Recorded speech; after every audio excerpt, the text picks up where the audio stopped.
Great day, everyone. Great day, everyone. How y'all doing today?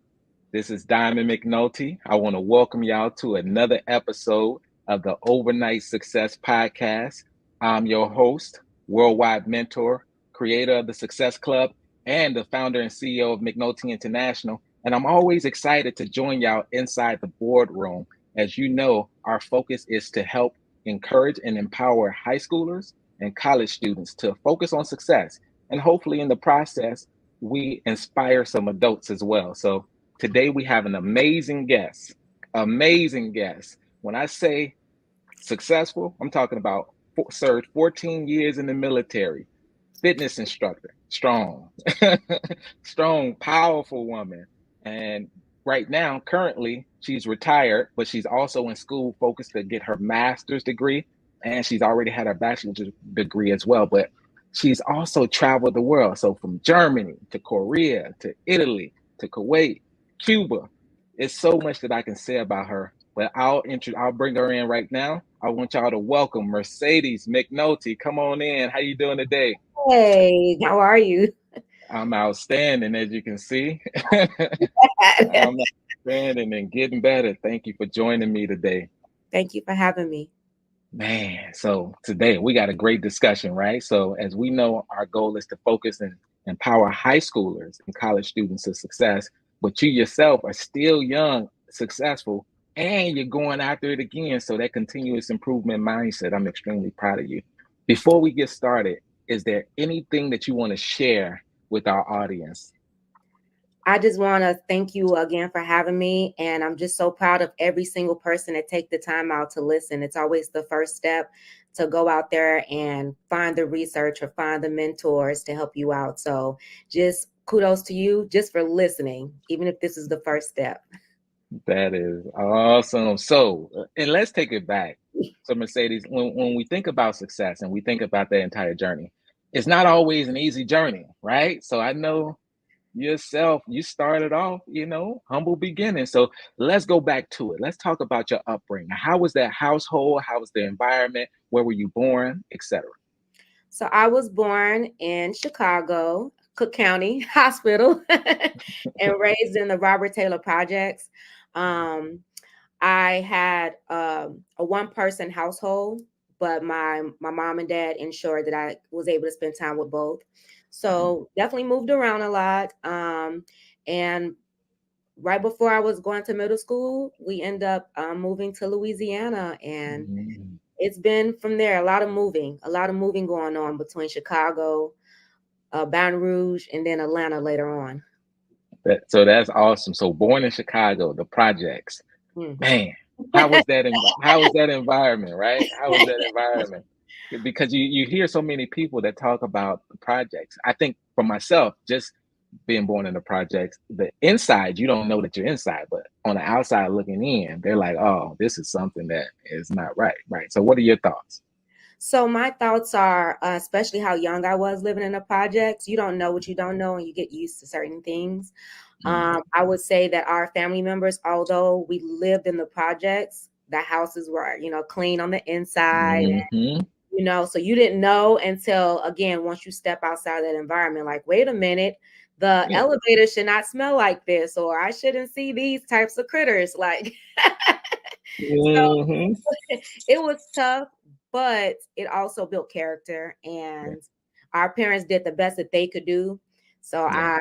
I just appreciate, I lived that life, so I understand it, and I can compare it to where I am today, and I can Yeah. still go between the two and help those who are coming from those humble beginnings.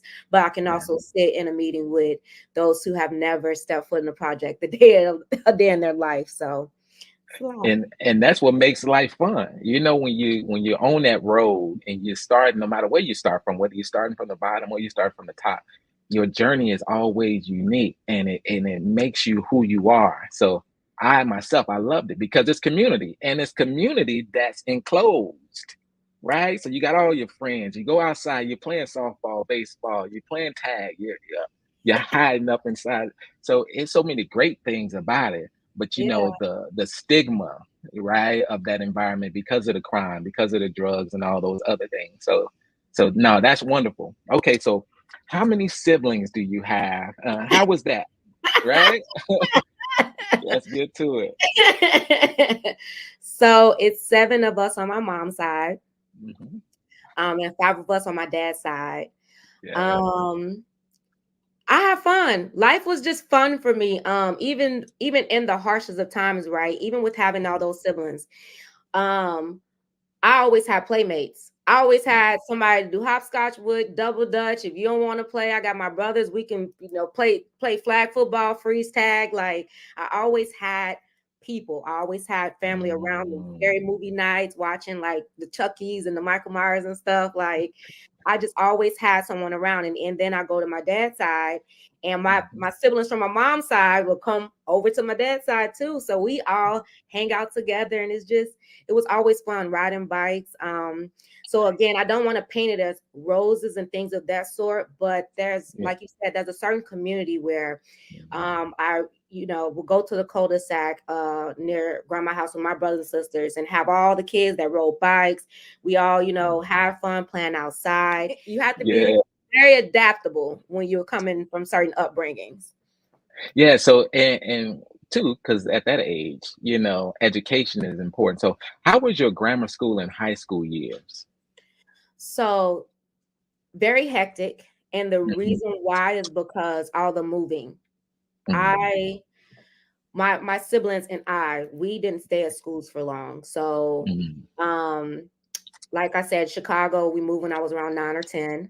So the kids that I was going to school with, even with being in Robert Taylor Projects, I would go to school out there. But then at some point, I end up going to elementary school around my grandma's house. So I Hmm. didn't, I didn't have that camaraderie to grow up with those children in elementary Yeah. school. Then uprooted to Louisiana, where I Yeah. did middle school, and Yeah. then while in middle school, um, I I took my Chicago ways down to Louisiana, and this is no fault of my mom, but I end up having to go to 2 different middle schools because I kept getting expelled. So I had to go to an Mm. alternative school, which was Valley Park Alternative School, and then I would be allowed back to Kenilworth Middle School, and I would fight and get expelled, and then high school happened and Katrina hit. So I started my freshman year in Georgia, Stone Mountain, because that's where FEMA moved us.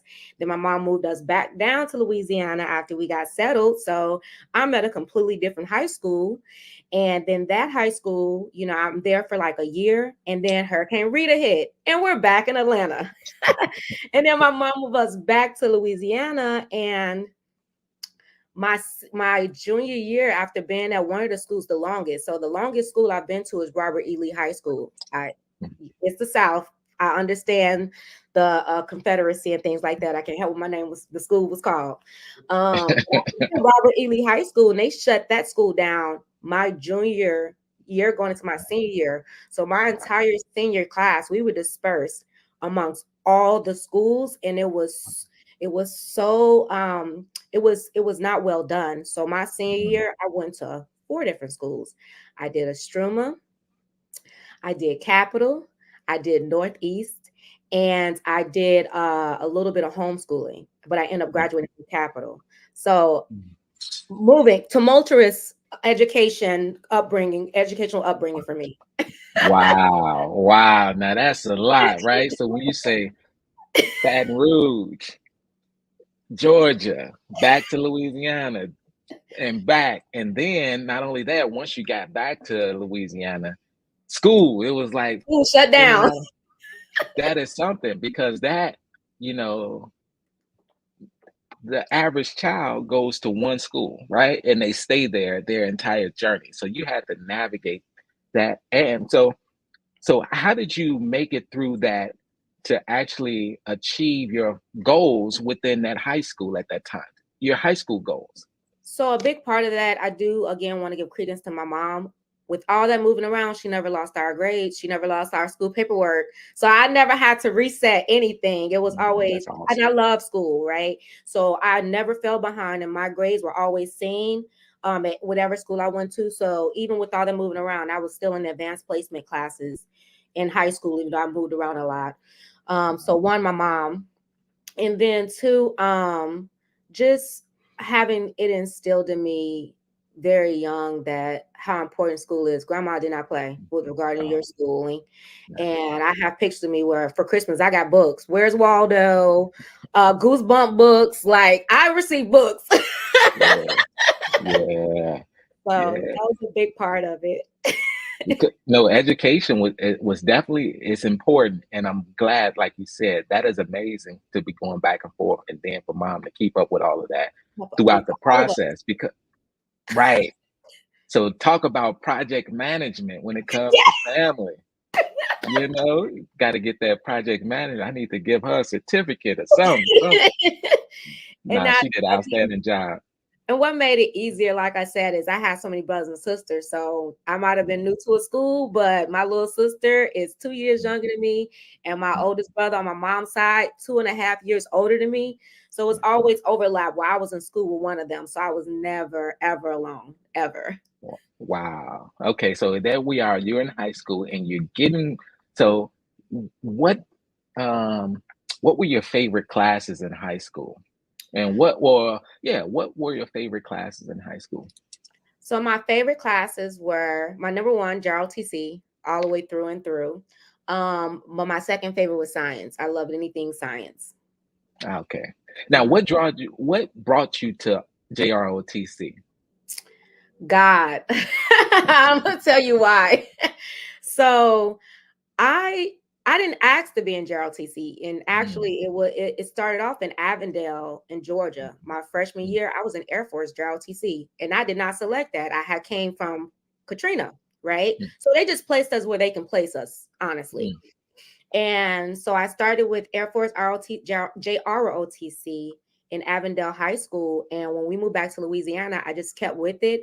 But what mm, made me love it is there's a certain discipline that comes with that. And if you just listen to, because for those who do not know, JROTC instructors are former military and mm, they're senior ranking former military.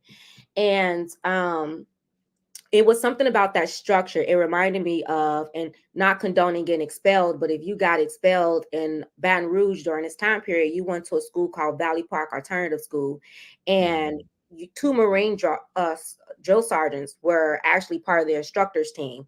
So I had Drill Sergeant Smith and Drill Sergeant Void when I was in middle school at Valley Park Alternative School. That JROTC reminded me of that, but it was fun and it was positive. It wasn't like the drill sergeants are on you because you did something bad. It was you were getting rewarded for things like even if it was like ribbons.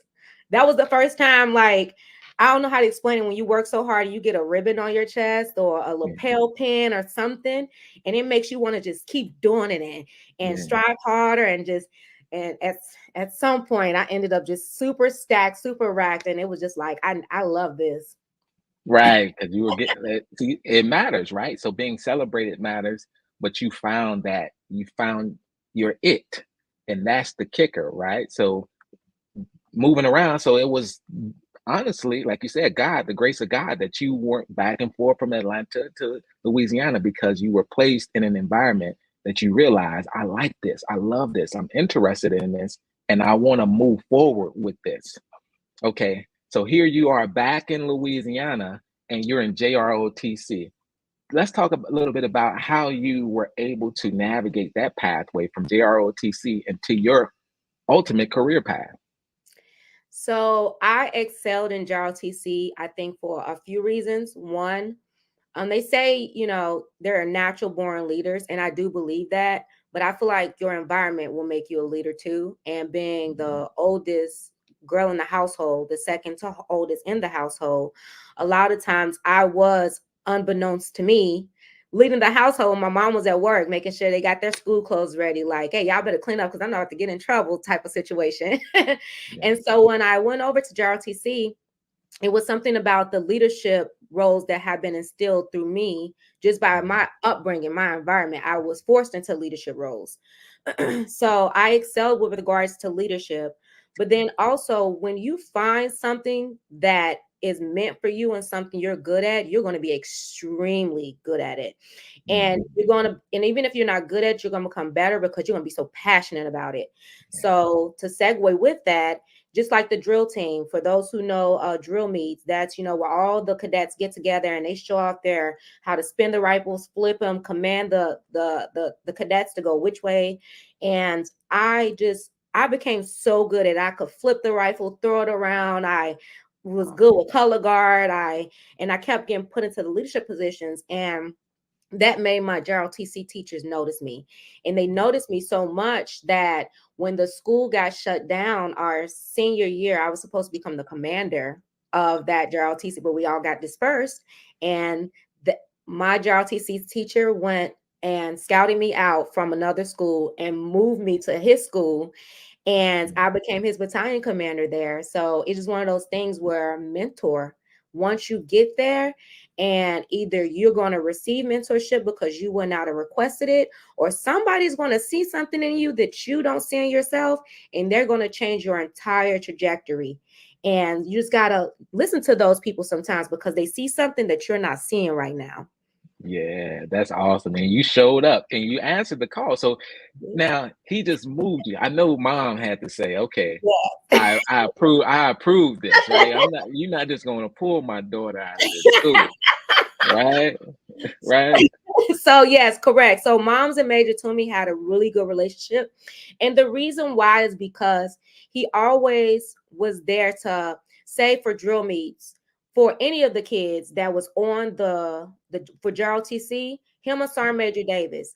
They knew that we had come from poverty stricken areas in Baton Rouge, Louisiana. So even before they dispersed everybody, those two teachers were committed, and they were committed into their cadets. They loved their cadets, whatever we needed. I've been on the same career path as a Marine that was in Gerald TC with me under Major Toomey's lineage, and he was picking him up and making sure he was good, and Sergeant Major Davis was doing the same thing, and we were just, and my mom knew, she was like, okay, hey, y'all gonna be good, how you gonna get back from the drill meets, and or can I, they were always talking, and he would tell on me. He bona fide military snitch. He would tell on me, if I'm in the hallways doing what I'm not supposed to do. So it worked out Yeah. really well. So much so that Major Toomey and my mom has such a good working relationship with trying to make sure I was successful, that when I was 17, they had a discussion.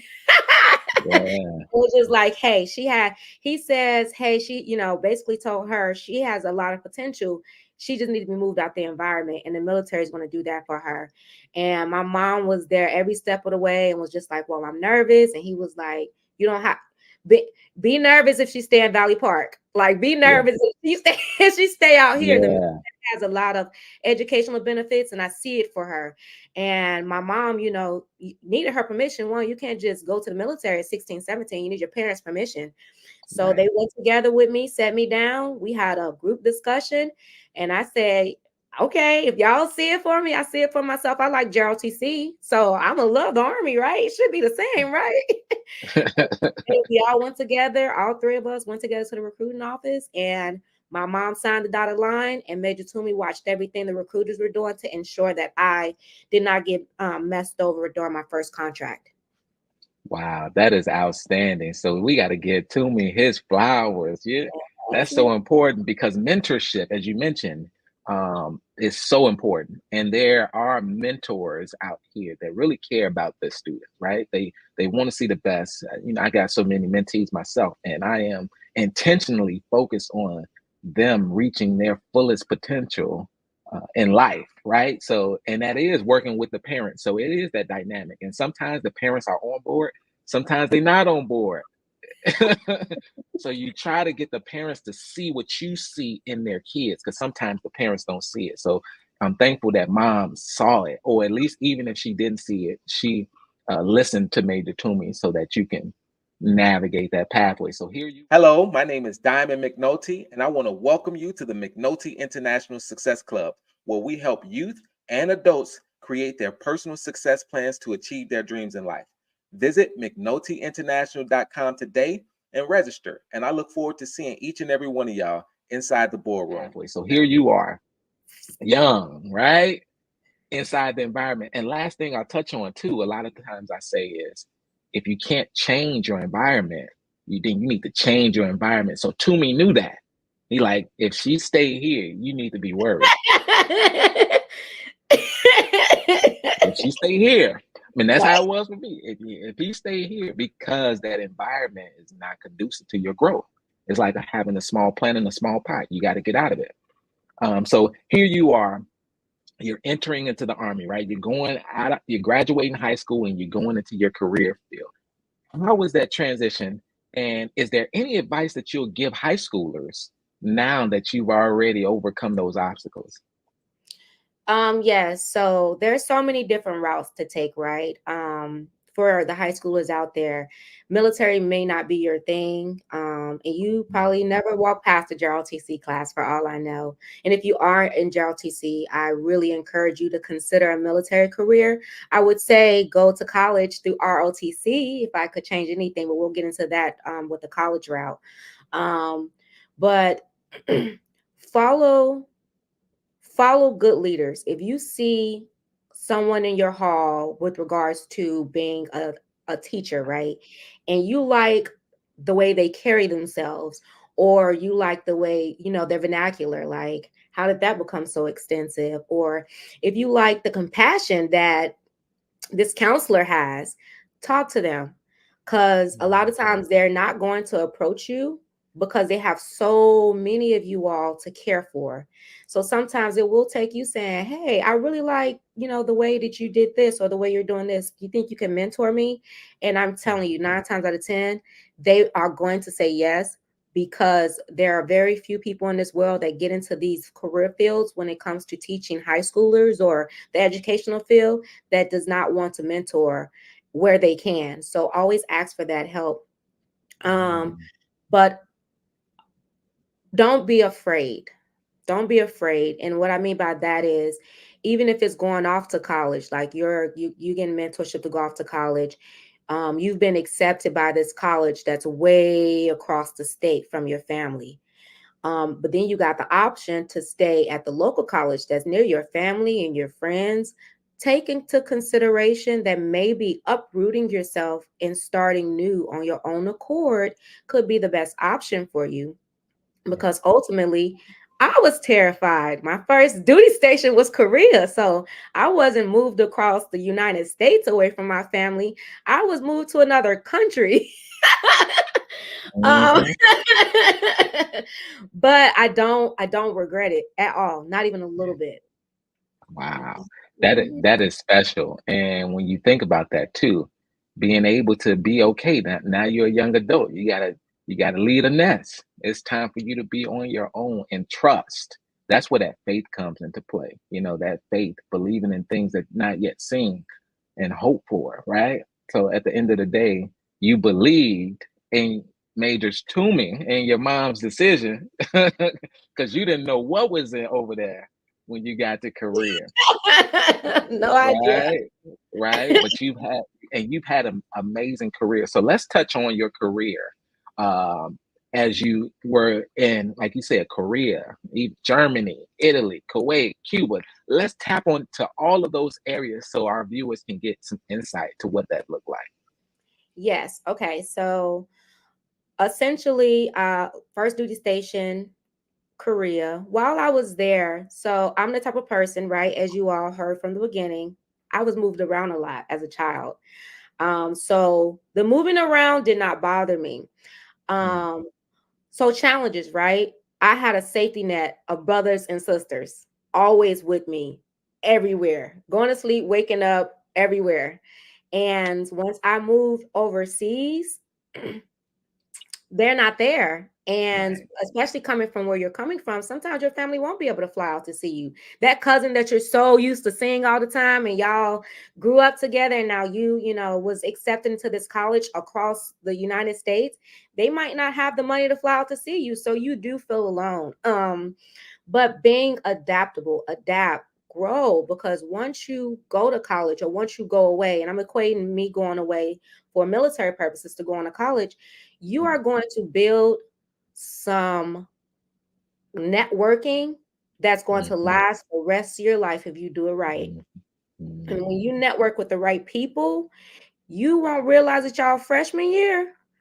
But once y'all graduate with that bachelor's and you see people going into their master's program and y'all stay in contact with each other and they're in their doctoral program, and you look up and now you have lawyers as friends, you have doctors as friends, you have mechanics, CEOs of corporations, like billionaire entrepreneurs as friends and as associates, as affiliates. Why? Because you uprooted yourself and you went across and took a leap of faith and you built those networks that really mattered. Yes, high school networks matter and they are important because you want to socialize in all aspects of what you do. However, I'm telling you all from experience, I have more collegiate networking than I do high school networking. And that's because I was Mhm. uprooted from that environment. Right. You had people from all walks of life, from all around the world. Yes. I can only imagine. But and then what I love about, like you said, the military is it brought y'all all together and y'all all had a common vision, right? A common goal. And y'all work together to achieve those things, right?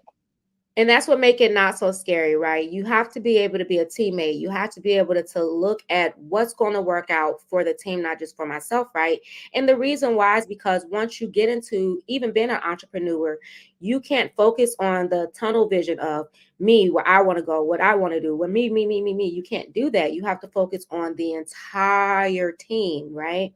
And so, yes, Mhm. the military did teach that. It taught us in basic training when you go to boot camp, you will learn very soon that to the right and to the left for you are your battle buddies. These are your brothers and sisters. You all are going to get stationed all these locations, and y'all need to figure it out with these tools we provided. Um, so with that, I was given the opportunity. Once I was in Korea, I loved it. I adapt. I overcame. I Mhm. networked.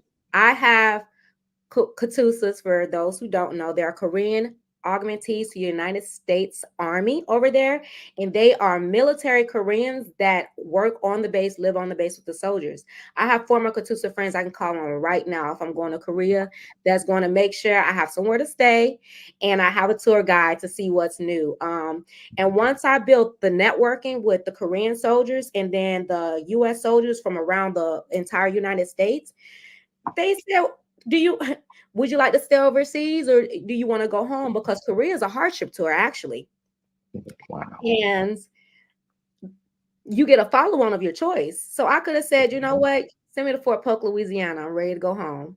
I said, "No, I'll Mhm. stay overseas." And you're blindly following because you're junior ranking, so you're gonna go wherever they send you. Vicenza, Italy was my next duty station. And you know what I Wow. did there? Network.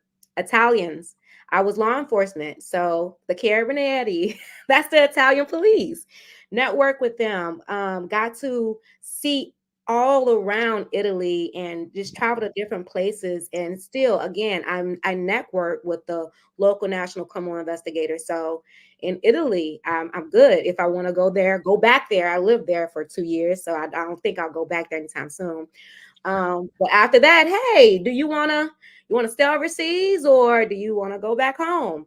Nah, I'm enjoying it so far. Let's see what happens next. Korea, I got Korea again. So after Yeah. Korea, and I came back, and what did I do? The people I was networking with, hey, I'm coming back to Korea. Oh, like they're excited. Enjoying my time in Korea. After Korea, as a hardship tour. Hey, you ready to come? You want to go back home? You got to do the station of choice when you go back to the state. No, y'all got another overseas. I'm in Germany.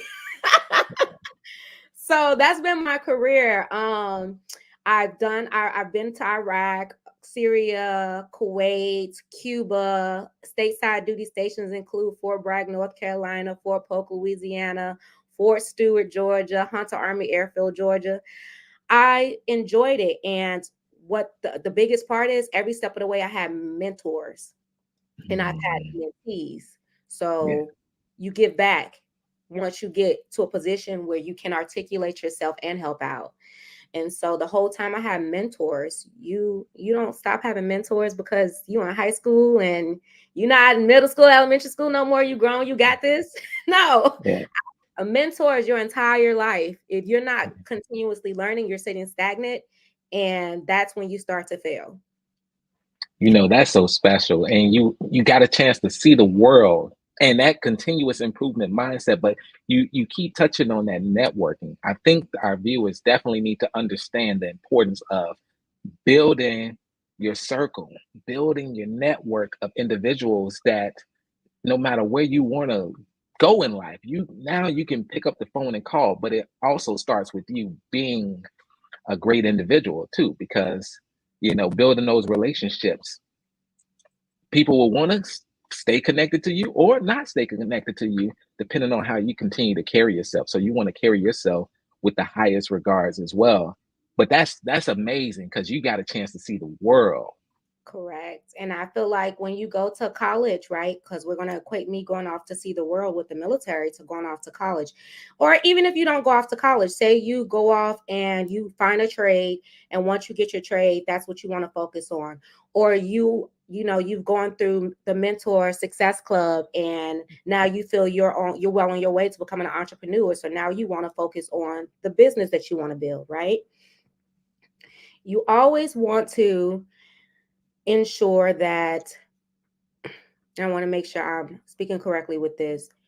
You're constantly finding ways to get that network, right? So, for example, if you go off to college, I'm a member of the Divine Nine. I'm a Zeta Phi Beta Sorority Incorporated. And what's important about that is with that network, just that network alone, right? And I know in high school and in college, everybody, think we all poke fun of each other and we're like very like we go against each other in college. That's all fun and games in the sports. But once you're a part of the graduate chapters, we are truly a network. So once I do go anywhere in the world, I could see a Delta. She has my back. I could see an Alpha. He has my back.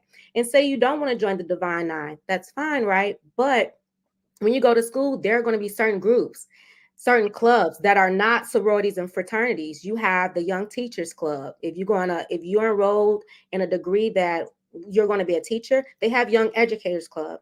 If you are enrolled in, a business degree, they have Young Entrepreneur Clubs. Join those clubs, and that starts again. I was in high school. I was in the science and math club because I love science. It don't always have to be sorority or fraternities. It's what in that grouping. So if you want to go to trade school and there's a specific group of people that are focusing on this specific trade, start a network with that. Right. And again, if they don't have one, start one where you all can network and grow together. And that's special. So what you're saying too is, like you did what you loved. You realize I love this space. I want to stay in this space, and people can build their own. Right? You don't necessarily have to enter something that's already built. You can create the space for others to Yes. come. So Yes. that's leadership. That's unique. But throughout your entire journey too, I want to touch on something that's important that you've done, right? When it comes to your hobbies. Let's Yes. talk a little bit about that because throughout this journey, while you were flipping the rifle and getting it right, you also had hobbies as fitness, that you've been able to grow that as well. So let's talk about that. Yes. So when I first joined the military, so I had a diet of hot Cheetos and cheese and all the bad things you can imagine, some pickles, everything. I love my hood snacks, for lack of better terms. And I joined the military and I got my own money. And when my paycheck started rolling in my first duty station, I was buying up all the fast food. I was eating, probably things I shouldn't have been eating, but I have my own money now. I have McDonald's money. Yes, they have McDonald's in Korea. I have my own McDonald's money now. So I ended up failing my first physical fitness test once I got to my new duty station because I no longer had drill sergeants yelling at me, telling me what to do. So as an adult, I was on my own. So this goes into when you go out on your own after high school, monitor your intake with everything: food, alcohol, friendships, games. Monitor your intake of everything. But I digress. And hookah for the kids that are doing that nowadays. So once there, I failed. I failed my first PT test. And once you fail the second one, you're kicked out. And I couldn't I couldn't in my heart go back to Louisiana because I was kicked out the military because I couldn't control my nutritional intake and my exercising output. So what do? If you love something, if you find something you love it, you're going to want to do it a million and five times over and you're going to enjoy it. I did not like PT, physical training for those who don't know. But I do like dancing. I do like music. So I went and I was trying every class at the gym and I ended up finding Zumba. It was hot back then. Zumba. Once I found something I love, I danced the weight away, became a Zumba instructor because, again, I network with the instructors, not just the Mhm. students, right? Because you want to always level up. So while taking the classes, I would network with the students, but I also was pulling each Zumba instructor to the sides, the male instructors and the females, like, excuse me, how did you become this? And you know, how much do you get paid for this? Because I'm pretty good at it and maybe I could do it too one day and I don't have to be a student, but I can still exercise, help people, and financially come up a little bit based on this Yeah. hobby. And once they told me that, I became a Zumba instructor. Next step, okay, Zumba instructor.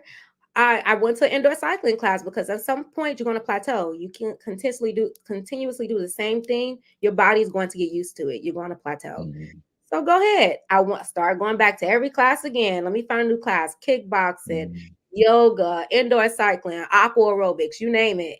And if I end up liking it, I was networking with those instructors. Like, wait a minute, I like this indoor cycling thing. Like, how do you teach me this? Became a certified indoor cycling instructor. Oh, aqua aerobics, my joints starting to hurt after 10 years of teaching fitness.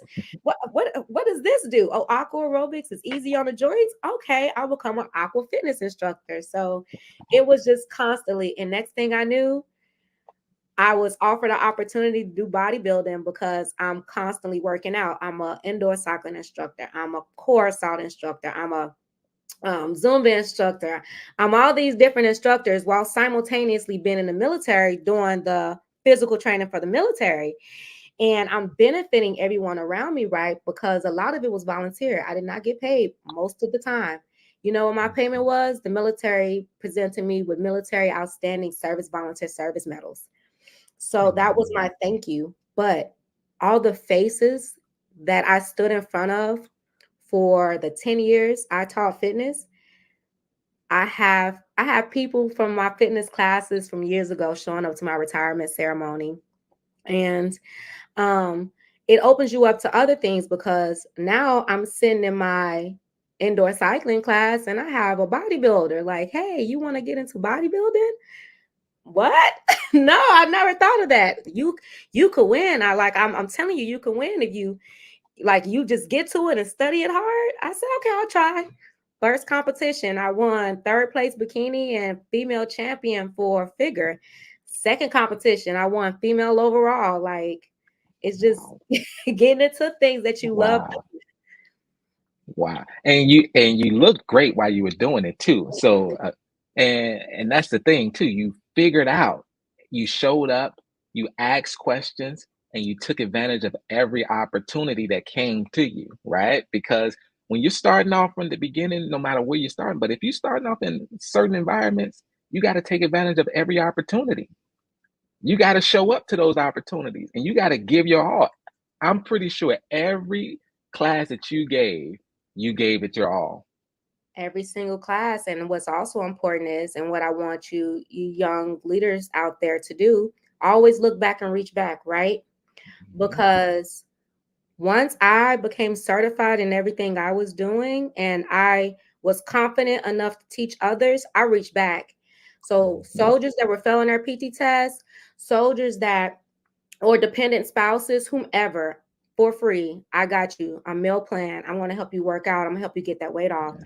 because this is your career. Your career is very important. And if you don't get into shape, you're going to lose it.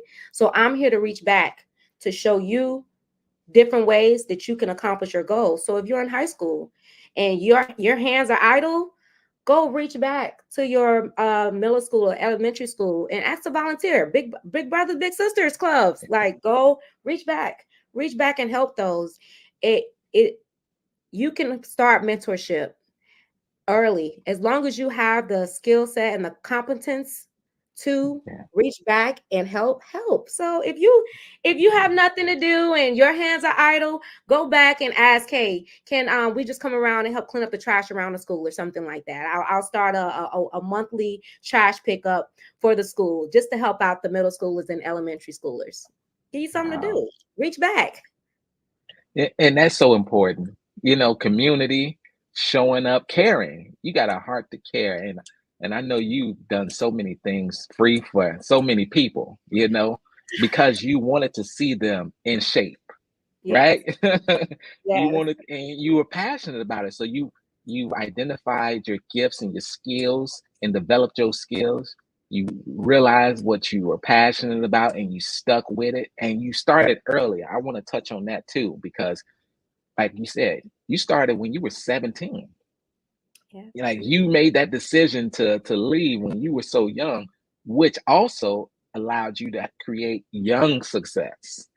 That's Yes. the difference too. So now here you are, still young, and you were able to go 14 years, travel the world, have so many experiences, build so many networks, and you're still young, Yes. right? Because you started early. So how important was that to you with starting early?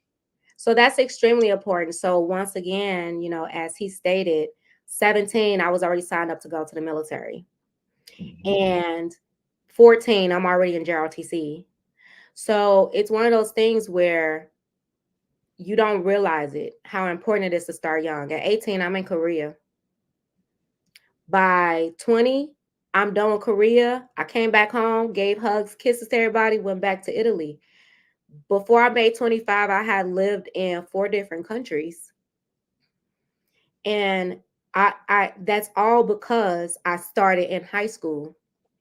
And even if and go for it. If you're passionate about something, go for it. And what I mean by that is, say college is tough for you right now.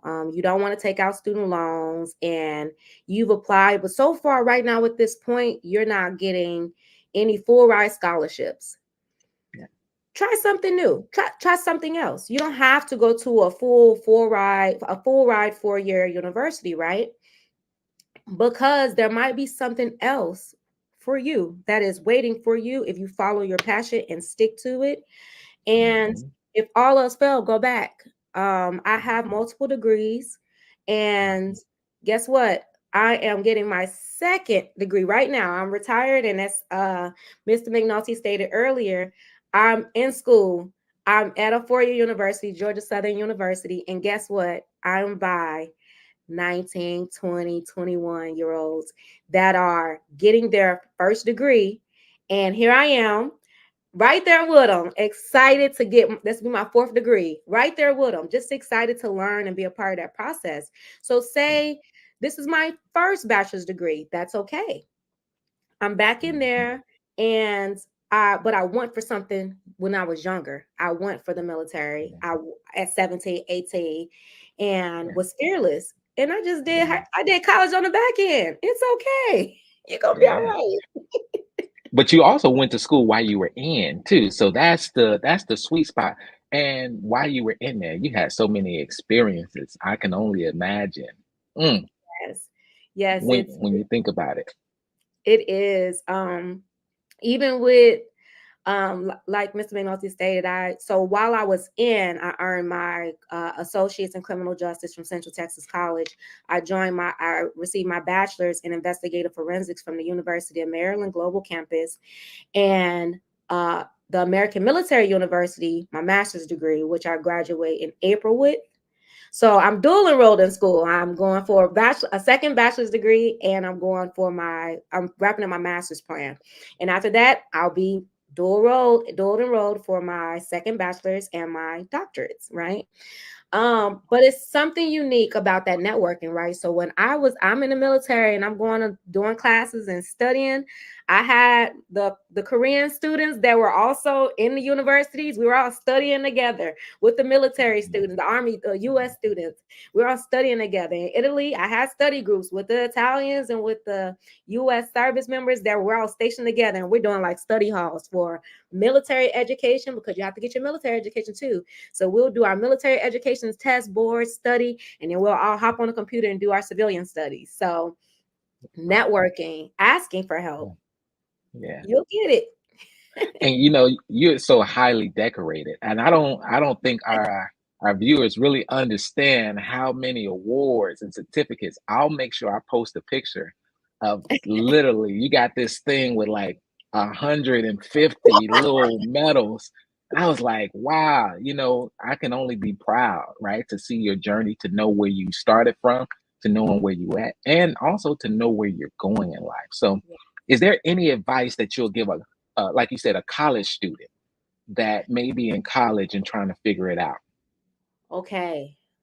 For college students, focus on school, but be realistic, right? If you are a partier, right, we're not going to take the college party life away from you. Don't sign up next semester for that 9 in the morning lecture that you're going to miss 50% of the time. That's why colleges allow you to be an adult, right? And take those afternoon classes. There is a night classes at some universities. Be realistic with yourself. If you know I'm a partier on the weekend, your morning class should be Wednesday mornings if you have to take a morning class. If you know that, I'm a late owl, if they offer you a class at night, why not just go to the class at night? So be realistic with yourself. Next, network, network. I know we keep expounding upon that, but that's important. Network with people around you. Won't beat a dead horse with that, but network. Next, this is the time. High school is done. You cannot be on social media doing certain things and think that potential hirers or potential opportunities won't walk right past you because you were down doing, nefarious actions on your Instagram or on your TikTok. You have to be very careful with that, because the first thing not only do future employers look for is your social media, and law enforcement too. Even if it's campus law enforcement, they'll just hop on social media to see if there's any nefarious acts, and at any point you can get expelled from school. um and then also focus on building those networks, but also take advantage of what college offers you, right? It offers you the opportunity to be a young professional. So try to lean into being independent in a sense. Like always, go back, ask mom, dad, brother, sister for help and things of that sort. But do your very best to always analyze yourself and say, hey, do I need to reach back out and ask this person for money because I spent the last little bit of my stipend on drinks at the club this past weekend? Or can I just go to the campus common area and cook me a big old pot of food, put some of the food in separate containers, put it in the refrigerator, and eat on that for the week, as opposed to constantly getting fast food? For the university students who get vouchers, meal vouchers, use your vouchers. You don't always have to go to Chick-fil-A with the group, or the group's going here. If you have a voucher, use your voucher. Don't let those things expire. Take full advantage. And the number one thing I have to tell you all, and it's so important, I hope this resonates with my college students: go and apply for every every grant that is possible. If there's a grant that says you have 2 ears, just enroll and we'll see if we select you. Show them pictures of both your ears. And the reason why is because you don't have to pay that money back. And a lot of times it's paid directly to you and not to the school. And even if it is paid to the school, and say you're on financial aid, your kickback from financial aid will, a lot of it will go back towards you, because your grant covers some of your schooling. Apply for every single grant. I was in the military, and we get free education. I applied for every grant that was available to military. I don't care if we have free education. I want the grants, whether it was, you're African American, or you're a service member overseas, or you're this, apply for your grants. It's so important. You will be surprised how much money you can possibly get just by taking 1 hour every weekend. Take 1 hour Saturdays. Apply for grants every Saturday your entire time you're in college, and watch how much money you end up getting. And you might hit the jackpot with one of those $500,000 grants because you're a great essay writer. Or you might, get a $20,000 grant because you submitted your art and they love your art. And now it's being posted in the university's booklet, but the university also got it put into the state's art booklet for the month. You never know. Apply, submit your work. If you're a great writer, submit your essays to everyone. If you're good with fashion designing, put all your outfits together. Dress up really nice for school because you're really good at fashion designing and that's what your passion. Dress up nice for school. And when you dress up nice for school, take pictures of what you're wearing and who you're wearing and how much they cost. And just start posting that. And you'll be surprised where it's like, okay, people will pay you hundreds of thousands of dollars to dress them. Just dress me.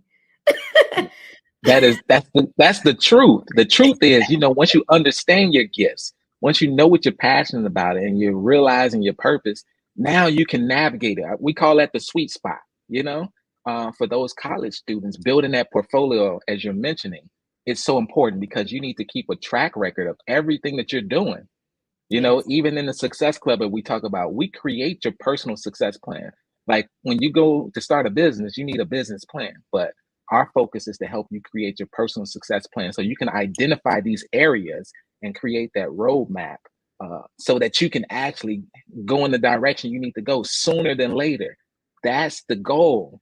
And there's two more things I want to touch on with you because this is awesome, and that's some great insight for our college students.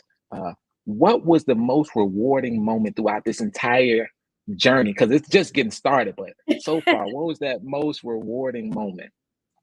The most rewarding moment for me is when I was just recognized for my military accomplishments, for my collegiate accomplishments, and for my just the accomplishments I had as a federal agent and my retirement ceremony. I was recognized in all aspects. And you know who was there to support me? All those brothers and sisters I told y'all I had. And we had a good Everybody. time. Everybody was there. And it was just like, wow, all of these accolades. And I'm just getting started because guess what? Yeah. I started young. So I retired young. So guess what? I get to do it all over again. And Mm. I'm not afraid to say my age. I'm 32, you all. I get to do it all over again. So at the age of 32, I'm retired. I have my own house, my own car, and I have multiple degrees, and I have multiple mentors, mentees, close family members. And this all happened before the age of 33. And now I'm back at the university, starting over again. Who knows? We'll see. We'll see what happens next. I'll come back here in 10 years and I'll let y'all know that I'm an astronaut and I'll see y'all over in Mars soon. Like, there's no and limit up you, there. There's no limit. You only limit yourself. You only limit yourself. no limit. The sky is your refueling station. That's We just it. get started. That's what Ali said. The sky is your refueling station. I tell you. And throughout that journey, you gotta want it. You gotta see it, and you gotta know that it's possible. Because the last thing I want to touch on is how to become a successful young woman. But I just want our viewers to know that it's possible. No matter where you start off in life, it's possible for you to become successful. No excuses. Show up every day ready for battle and go at it, go towards your dreams.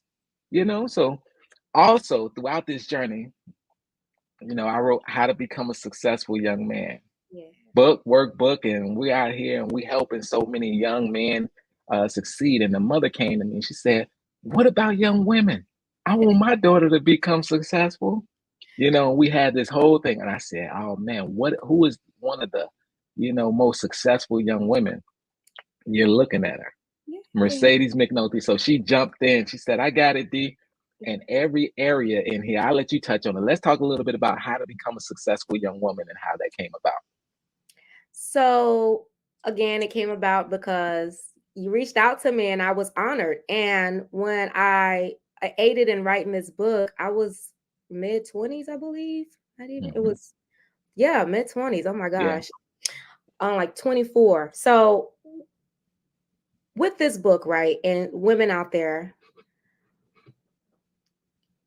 it's tough for us, right? It's tough for anybody, but it's tough for women because you have to walk that fine line. And what I mean by that is you want to be confident, you want to be sure of yourself, and you want to be able to articulate yourself without certain attitudes, emotions, and certain things that we just naturally do. Because the second you do things like that, it comes off as no one's listening anymore. So one of the biggest things for women, young women, is practice on articulating yourself in a way that you're being clear, concise, and there's a hint of compassion, concern.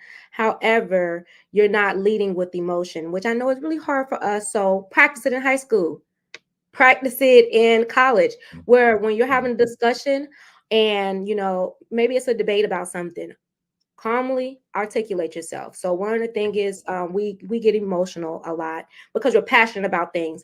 But when you're in a career field, sometimes that's frowned upon, and it's frowned upon because it's expected. And it take away from what you actually know. It takes away from all of your accolades because now you're just this emotional person in the boardroom or in the meeting.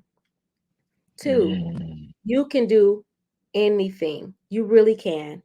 You just have to put in the work for it, right? So, what I loved about the military is there were, especially now, there's no male and female. You're going to pass this physical fitness test the same way this person has to. The only differentiation is age. That's it. And with that being said, I was expected to carry that ruck. That took those 12 miles, 5'1", just as the 6'2" person, and I better do it in the allotted time or it's a failure, right? So just understand when it comes to knowing that you can do whatever you put your mind to, you have to be able to equally set forth what is needed to get it accomplished. Don't Yeah. expect anyone to help you because you're this a beautiful woman. And if they do want to help you, respectfully, I appreciate the help and aid them in a way where they can help, accomplish it without giving you like I'm leaning on this. Yeah. And also understand to have discernment. Always follow your discernment because a lot of times with success in women, there's always an ulterior motive when you get older in college and high school and stuff, and you start to learn certain things of the world. Be careful for ulterior motives. If you feel like this isn't a genuine networking connection situation, then go ahead and find a way to respectfully remove yourself from that situation and find another way. Because if it's meant for you, it's going to be yours, and you're going to be able to get it through hard work and dedication. And your stomach's going to tell you, the pit of your stomach is going to tell you when something is no longer a lucrative business deal and it's more so a male and female anatomy situation going on. So, again, just focus, know that you can do it, but understand that it's going to take equal or sometimes higher amounts of effort to get it done if you want to get it done the right way. Because once you get it done the right way, it's yours and no one can take it from you because you earned it through your own accord. So, yeah. That is awesome. And when you think about too, when we talk about the book and it's geared towards mostly high school students, right? At least sixth graders through high schoolers. And we focus on the types of friendships. A lot of the things that we touched on in this discussion, respect, right? Ensuring that you're creating that trajectory, even, practicing reading and applying yourself. There's so many key things, but you need a success plan. And we wanted to lay out the foundation for you to see our pathways, right? So how to become a successful young man is my pathway for you to have a case study and see what I did, how I navigated it with Q&A. In the same way, successful young woman is her pathway for you to see how it was done with Q&A for you to map out and see as a case study. You see our journeys, then you begin to map out your own journey. But we want you to be successful. That's the kicker. The kicker is for you to succeed sooner than later. for you to not to go through life loss, and for you to be able to make a difference in this world. So, Mercedes, is there anything you want to leave our audience with today? You did an amazing job. No, thank you. Thank you so much for having me. And I just want to leave you all with this. Reach out. You've seen our success plans. If your success plan is not military, reach out to me. I promise you, no matter what field you're trying to achieve or go into, I know somebody that's successful in it because of my many years of networking with collegiate students, with overseas personnel, and with military personnel. So reach out to us. Even if our story and our trajectory isn't yours and not what you want, we know people that can help mentor you if you're truly serious about what you want to do. And thank y'all And for that's having me. no, thank you. Thank you. And we'll close out with, anything is possible when you believe in yourself, create a plan, take action, and never give up. I want everyone to know that it's possible. And thank you for joining us inside of the boardroom. Once again, this is Diamond McNulty, Mercedes McNulty. Thank y'all for having us on the Overnight Success Podcast. If y'all need us, we're here. See y'all next time inside the boardroom. Signing out. Y'all take care. Bye.